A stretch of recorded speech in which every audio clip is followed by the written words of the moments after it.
اللہم صلی علی محمد وعلی محمد وعجل فرجہم۔ عرفہ کی صبح فجر کی نماز سرکار غازی باعث علیہ السلام کی بارگاہ میں پڑھی ہے۔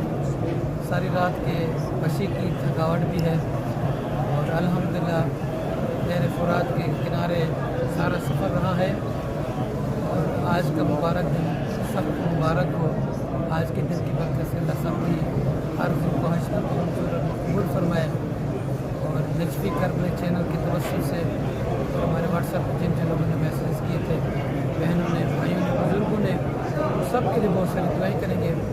اور اس کے بعد زیارت کرنے کے بعد سرکار باپ کے درشن کی بارگاہ میں جائیں گے، جہاں پہ دعائیں قبول ہوتی ہیں گنبد امام حسین السلام کے نیچے۔ آپ سب کے لیے بہت ساری دعائیں بھی، آپ جہاں بھی ہیں یہ ویڈیو دیکھیں گے، یقیناً آپ لوگوں کے میسیج، آپ لوگوں کا پیغام، آپ کی ہر سوئیں حاجتیں ان مقدس ہستیوں کے پاس پہنچائیں گے۔